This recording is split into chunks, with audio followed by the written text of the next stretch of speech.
dado la oportunidad de participar en este evento TED. Yo soy ilusionista y vengo a explicaros cómo guardar un secreto. Es muy fácil, lo único que tenéis que hacer es no contárselo a nadie.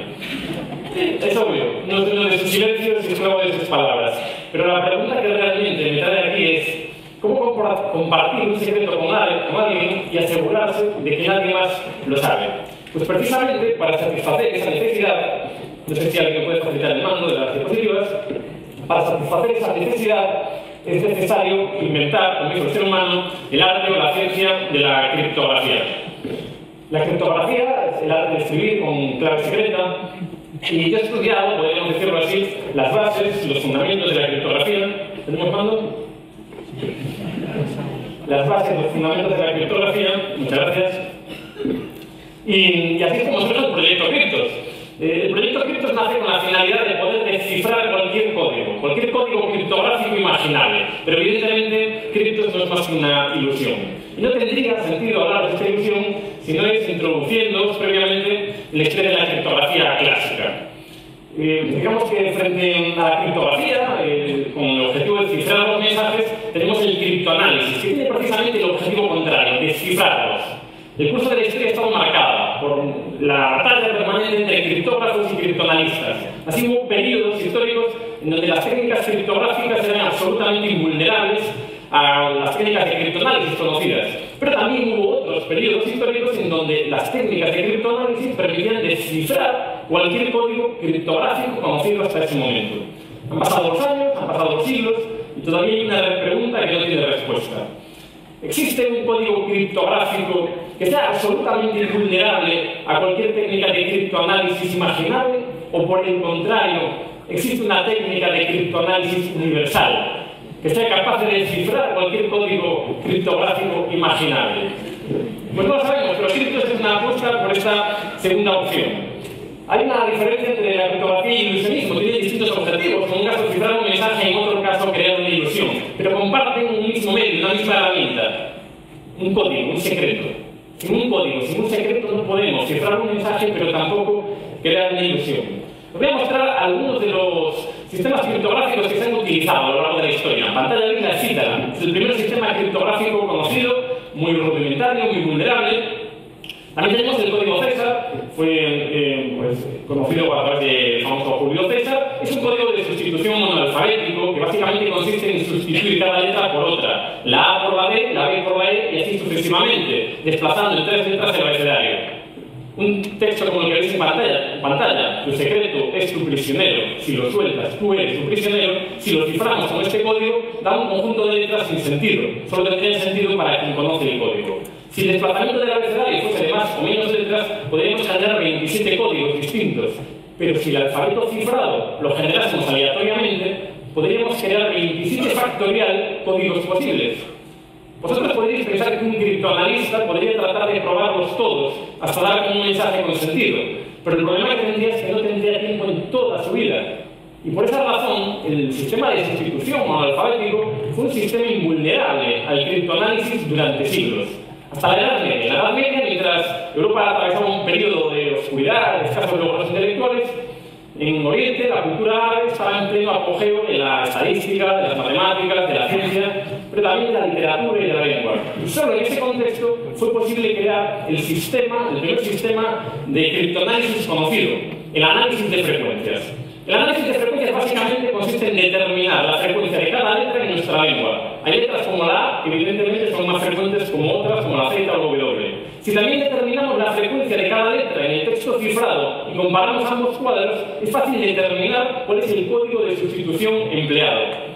Esto obligó a los criptógrafos a crear nuevos sistemas criptográficos, nuevos códigos. Y así es como surge el disco de Alberti, el cifrado Wegener, que es un código de sustitución polialfabético, en donde una misma letra no siempre se sustituye por otra, sino que puede ser sustituida por varias, dependiendo de la oposición que ocupe en el texto. 4 siglos de oscuridad para los criptoanalistas, hasta que en el siglo XIX, a través de la prueba Kaczynski, un análisis de frecuencias más complejo, consiguen romper otra vez este código. Y unos años más tarde, no demasiado tiempo más tarde, es cuando aparece la mítica máquina Enigma. La máquina Enigma, que fue utilizada por los nazis en la Segunda Guerra Mundial y fue popular, era una especie de dispositivo electromecánico que consta de varios rotores y que podía generar miles de millones de códigos posibles. Y eso lo hacía invulnerable al ataque de cualquier criptoanalista hasta la fecha. Vosotros podréis pensar que si el enemigo se hacía con una de estas máquinas, y había muchas, sería suficiente para descifrar los mensajes, pero esto no era así. Y no era así porque los alemanes eran conscientes perfectamente de una máxima de la criptografía. El principio de Kerckhoff, que dice: la seguridad del cifrado debe residir enteramente en la clave. No importa que el enemigo tenga una máquina Enigma, no le servirá de nada si no conoce la clave con la que todos los días se configura inicialmente para enviar mensajes.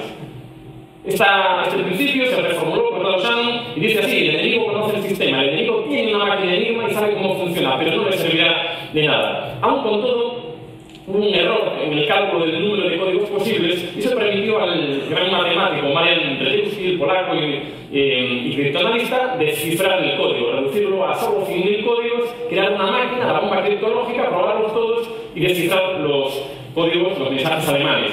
Los alemanes no lo supieron, no son conscientes de que estaban descifrando sus mensajes, sin embargo, complicaron la máquina por precaución. Y en plena Segunda Guerra Mundial fue el gran matemático Alan Turing y su equipo de criptoanalistas en la instalación militar de Bletchley Park, donde también pudieron, ¿no?, basándose en el trabajo del matemático anterior, descifrar y romper la máquina Enigma. Y esto fue fundamental en el curso de la historia, porque al menos, dicen los historiadores, permitió que la Segunda Guerra Mundial finalizase 2 años antes.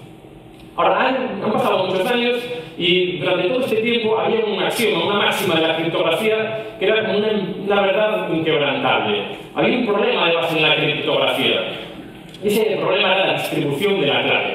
Es decir, para enviar un mensaje codificado, primero tendría que enviaros el código. Si alguien intercepta el código, de nada me sirve el mensaje codificado. Esto era una verdad inquebrantable, un axioma, no se podía luchar contra ello, o eso se creía. Hasta que en los años 70, 2 matemáticos geniales, Whitfield Diffie y Martin Hellman, crearon un protocolo, un sistema a través del cual se podía intercambiar entre 2 personas una clave a través de un canal inseguro, pero de una forma totalmente segura. Esto era el sueño de la criptografía y ha sido sin duda uno de los logros científicos más importantes del siglo XX. Tiene una explicación matemática relativamente compleja, pero se puede entender fácilmente con un ejemplo gráfico. Imaginaos que yo tengo un mensaje, lo quiero trasladar, lo quiero comunicar. Lo que tendría que hacer sería introducir ese mensaje dentro de una caja y cerrarla con un candado. El candado representaría un código, y un código, a diferencia de un candado, no se puede romper físicamente. Evidentemente, si alguien intercepta esa caja, no la puede abrir, tiene un candado. Pero cuando llegue a vosotros, tampoco lo podéis hacer.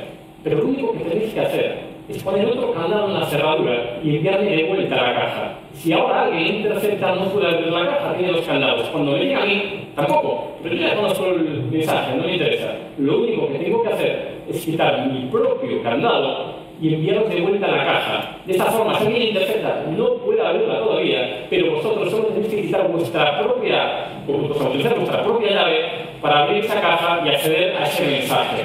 Esta gran idea, que está plasmada matemáticamente, es lo que dio lugar a la criptografía simétrica, la criptografía de clave pública, de clave privada y toda la criptografía que se utiliza en la actualidad para el correo electrónico, para las tarjetas de crédito y para muchas otras cosas. Y por aquello de que el movimiento se muestra andando, vamos a hacer una experiencia, vamos a hacer una prueba y voy a necesitar a los espectadores. ¿Podéis ayudarme vosotros dos? ¿No os importa? ¿Sí? Os acerqué rápidamente, le damos un aplauso a estos compañeros.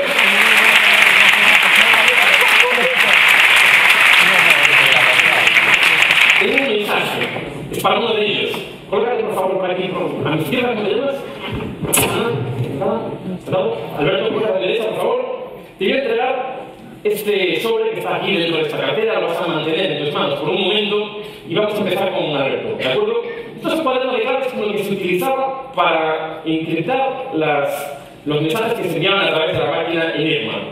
Había que distribuirlo periódicamente. Esto es utilizado en una réplica del que se utilizó en abril del año 45 y contiene distintas palabras como papel, ídolo, huida, grado, enojo, ¿no?, para una fecha determinada, para otra fecha, fechas, 3 palabras, Alberto, lo que está más cerca, palabras como árabe, plano, ganso, ¿no? Son todas las palabras distintas y tenemos 150 palabras, ¿de acuerdo? Te voy a pedir que nos digas, ¿no?, y evidentemente esto no está preparado, que nos digas en voz alta un día del mes de abril, un día del 1 al 30. El 13. por aquello de la mala suerte. Pues vamos a ver, voy pasando páginas, aquí está la 11, aquí está la 12, en el día 2 de abril hay palabras como ficha, línea y otras, pero el día 13 de abril, ¿no?, tenemos palabras, Alberto, como rueda, espía, araña, barco o jaula. Otra página, otro día, y hubiesen sido otras palabras. Y voy a pedir que me digas de estas 5 palabras, una de ellas, elígela libremente, la que tú quieras. Espía, y no otra. Si tú quisieras enviarme ese mensaje, tendrías que meter ese mensaje en una caja y cerrarla con un candado. Me llegaría a mí. Yo le pondría otro candado, pero lo enviaría de vuelta. Tú le quitarías tu candado. Y cuando por fin yo abriese esta caja, tendría dentro, voy a hacerlo muy despacito, un mensaje dentro de un sobre. Lo abro muy despacito. Y ese mensaje sería precisamente la palabra espía.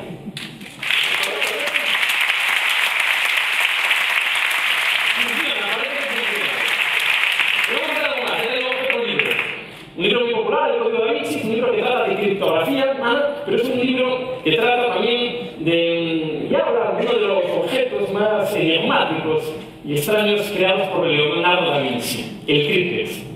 Voy a pedir que sostengas por un momento el libro, he traído un verdadero críptex. Y dentro de esta cajita de Palisandro Ana tenemos este maravilloso objeto. Voy a dejar aquí la cajita por un momento. ¿Qué es un críptex? Os preguntaréis. Un críptex es una especie de caja fuerte. Una caja fuerte que solo se puede abrir moviendo a estos rotores, estas roscas que contienen todas las letras del alfabeto. Hay más de 12 millones de combinaciones posibles. Yo creo que pruebes distintas combinaciones y, salvo gran casualidad, no serás capaz de abrirlo. Vosotros pensaréis que alguien que utilizase el críptex para enviar una información a un tercero podría ser interceptada y podría romper el críptex para acceder al interior. Pero el críptex estaba pensado de tal manera que dentro había una cápsula de vinagre. Si alguien lo forzaba, si alguien quería romperlo, esa cápsula se rompía y deshacía el pergamino con la información secreta. De forma que la única forma de abrir el críptex es introducir justamente aquí donde está esta flecha que indica la palabra clave. Y solo de esa manera podía abrirse el críptex. Yo os voy a decir qué hay dentro del críptex. Es como una paradoja. Dentro del críptex está la clave para abrirlo. Y claro, la pregunta entonces es, ¿cómo abrir una caja que está cerrada con un candado si la llave de ese candado está dentro de la caja? Pues os voy a dar 3 pistas. Yo voy a trataros de conducir hasta la clave, a todos vosotros, en especial a vosotros dos, y os daré las 3 pistas y prestad atención porque no lo voy a repetir. La primera pista es que es una palabra de 5 letras. Esto es fácil porque hay 5 rotores. Pero hay muchas palabras de 5 letras. La segunda pista es que es una palabra de 5 letras que está en este libro.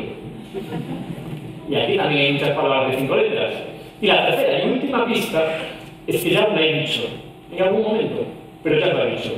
Y no, Ana, no es Vinci, quizás lo pensabas.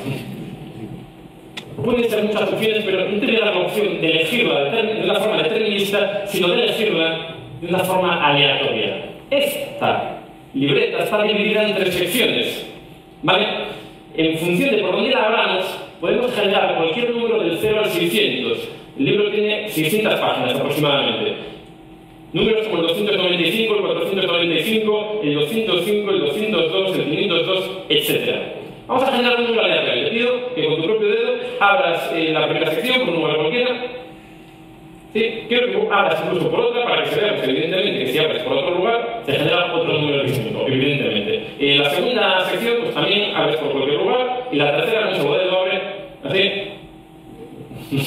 A ver si no, por claro, o sea, perfecto. 163 es un número aleatorio que has generado. Si hubieses abierto por una página más, pues podríamos haber llegado al 482.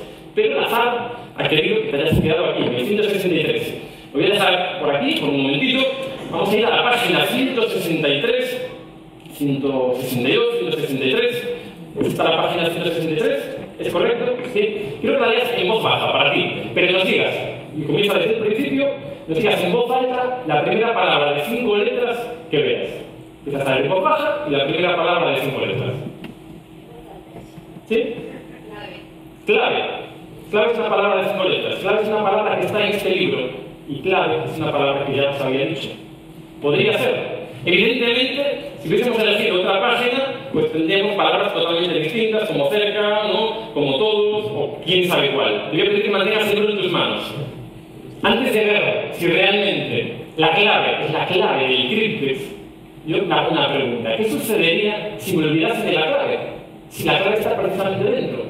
Pues precisamente para eso en criptografía se inventaron las copias de seguridad. Y yo desde el principio tengo dentro de la cajita de Palisandro la copia de seguridad. Tengo la clave. ¿Quieres abrirle y decirnos a todos que hay dentro? Ándale. ¿Ves algo? No ves nada. Es que si la viese, la clave no sería segura. Tengo una pequeña herramienta, un pequeño link con el que acceder, muchas gracias, a un compartimento secreto. Y de esta forma, tras la rosa de los 5 pétalos que representa el Santo Grial, tras ella hay un mensaje. ¿Puedes leerlo? ¿No? Es que si lo pudiese leer, la clave no sería segura. Es necesaria, y solo de esta manera se puede leer, una luz especial. Y solo con esta luz podemos leer la palabra clave. ¿La puedes leer? ¿Sí? ¿Está la palabra clave ahí? ¿Sí? Pues esta es la clave de enigma. Muchas gracias. Pero también tengo una pregunta por responder. Quiero que pruebes ahora rápidamente la palabra clave. Has probado cientos de combinaciones. Quiero que las alinees aquí donde está esta flechita, donde está la B. Que lo hagas tan rápido como puedas, que las alinees correctamente. Cuando se alinean los planetas, cuando se alinean las letras de la palabra que por azar has elegido en esa página 163, veremos si se mueve, si se desplaza este libro interno y podemos acceder al contenido que realmente hay dentro del críptex. 5 letras, nada más que 5, pero más de 12 millones de combinaciones. Y solo una es la clave para abrir el críptex. Nos queda una letra. Solo un momento de misterio. ¿Se abre? Se abre. Quiero que hagáis abrirlo, pero todavía no accedas al interior. Muéstraselo al público. Está ya abierto, pero antes de ver lo que hay dentro, quiero, Ana, que vuelvas. Tú tuviste siempre el libro en tus manos. Quiero que vuelvas a la página 163 y la leas en voz alta, ahora, a todo el mundo. La página 163. Os lo dije. Os dije que la clave del críptex estaba dentro del críptex. Y entonces la pregunta es, antes de todo, ¿cómo es posible que eligieseis la página 163 con la palabra clave si la página 163, Ana, con la palabra clave estaba desde el principio dentro del críptex? ¿Encaja exactamente? ¿Sí? Pues esa es la clave del críptex.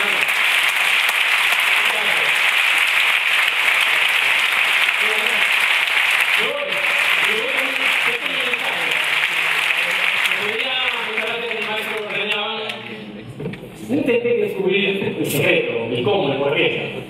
Yo creo que a veces es mejor quedarse con la ilusión, con la emoción del misterio, con la emoción del asombro, porque así todos disfrutaréis más y mejor de esta ilusión. Muchas gracias.